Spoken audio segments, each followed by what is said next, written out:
ধেমাজি জিলা শিক্ষা আৰু শিক্ষক প্ৰশিক্ষণ প্ৰতিষ্ঠানৰ সমূহ বিষয়ববীয়া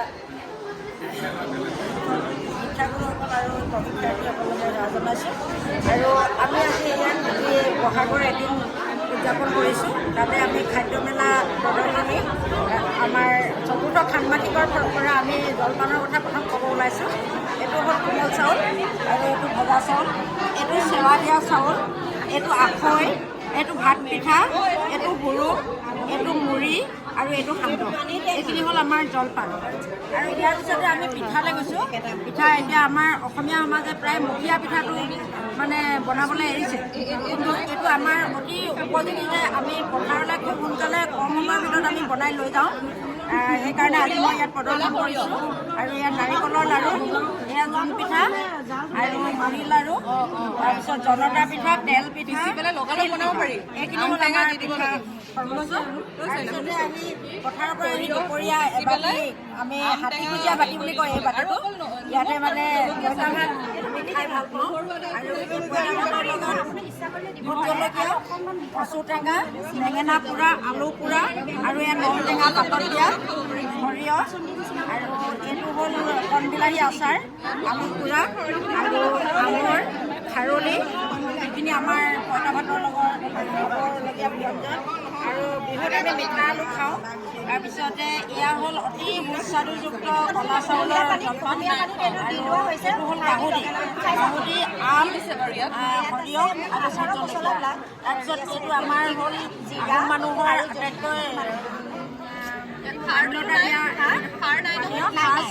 সাজৰ লগত খৰিকা দিয়া মাছ আমি প্ৰদৰ্শন কৰিছোঁ। আমি আৰু হয়তো সময় পোৱা হ'লে আৰু কিছুমান আমি ইয়াত প্ৰদৰ্শন কৰিব পাৰিলোহেঁতেন। তথাপিও আমি অনাগত দিনত আৰু ভালকৈ প্ৰদৰ্শন কৰিব পাৰিম বুলি আশা কৰিছোঁ। আৰু সকলোলৈকে পুনৰবাৰ শ্ৰদ্ধা নিবেদন কৰিছোঁ, সেৱা জনাইছোঁ। ভাপতীয়া পিঠা, এয়া আমাৰ ভাত পিঠা, যিটো আমি ভাদমহীয়া আমাৰ বনোৱা হয়। এয়া জোনবিৰি পিঠা, এইটো আন এটা নাম আছে বকফুল বুলি কয়। এয়া ঘিলা পিঠা, নিমখ দিয়া পিঠা হয় আচলতে। এইটো মালপোৱা আৰু এইটো তেল দিয়া পিঠা, ঘিলা পিঠা বুলি ক'ব পাৰে। এয়া আমাৰ অসমীয়া সমাজৰ পৰম্পৰাগত তিল পিঠা, এইটো জোনবিৰি পিঠা বুলিয়ে কয়। এয়া আমাৰ সাঁজ হয়। আৰু এয়া আখৈ জলপান, অসমীয়া সমাজৰ জলপান। আৰু এয়া কোমল চাউল। কোমল চাউল কেনেকৈ প্ৰস্তুত কৰিলা? কোমল চাউলটো প্ৰথমতে আমি ধানটো কেইদিনমান তিয়ালোঁ, 4-5 দিনমান তিয়ালোঁ। তিয়াই পিনে টুকিলোঁ, টুকি কেৰাহীত ডাঙৰ কেৰাহীত ভাজি সাধাৰণ চাউল উলিওৱাৰ দৰে তাক উলিয়ালোঁ, গোটাই মেলি চাউলখিনিক আমি আকৌ গৰম পানীত ধুই দিলোঁ। সেইটো কোমল চাউল হৈ গ'ল। এয়া আমাৰ সান্দহ কেনেকৈ প্ৰস্তুত কৰে আপোনালোকে জানে। আৰু তাৰপৰা এয়া আখৈ, এয়া গুড়, এয়া আমাৰ পানী পিঠাৰ লগত থকা যিখিনি ব্যঞ্জন থাকিব লাগে সেইখিনি আমাৰ সাধাৰণ ব্যঞ্জনখিনি। এয়া মাটিমাহৰ খাৰ হয়। এয়া কণ বিলাহী, কচুথুৰ আৰু আলু চব্জি। এয়া গাহৰি মাংস খৰিকা দিয়া।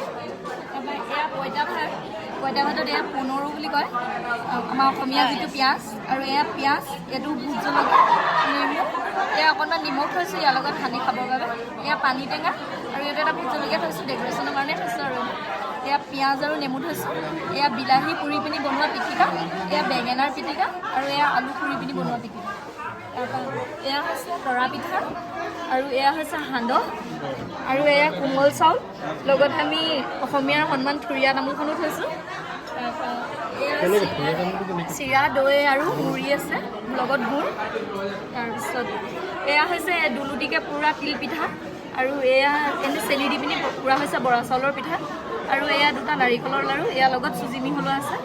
এইটো হৈছে তেল পিঠা, মালপোৱা বুলিও কয়। আৰু এয়া হৈছে ঘিলা পিঠা, আৰু এয়া ভাপত দিয়া।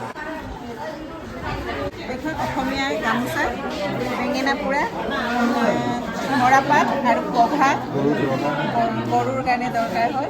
কোনটো বিহুত? এইটো বহাগ বিহু, গৰু বিহুৰ দিনাখন নতুন পঘা লগোৱা হয়।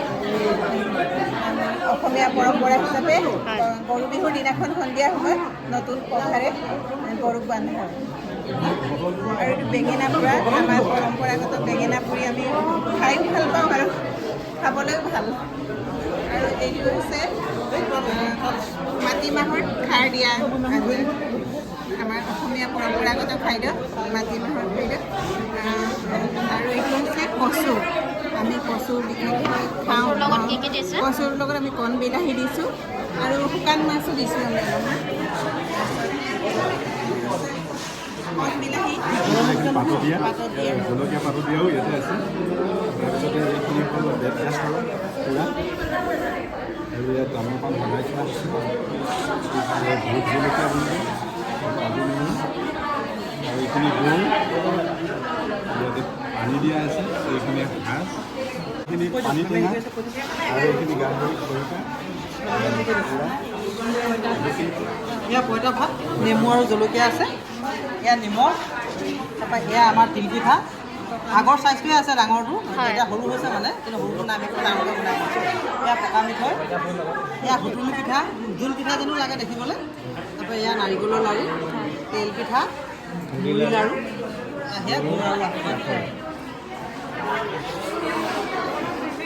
আমাৰ এই অসমীয়া জাতিৰ স্বাভিমান এয়া গামোচা আৰু বিভিন্ন জনগোষ্ঠীয় আমাৰ আৰু অসমীয়া গামোচা সকলোলৈকে পুনৰবাৰ শুভেচ্ছা জনাইছোঁ।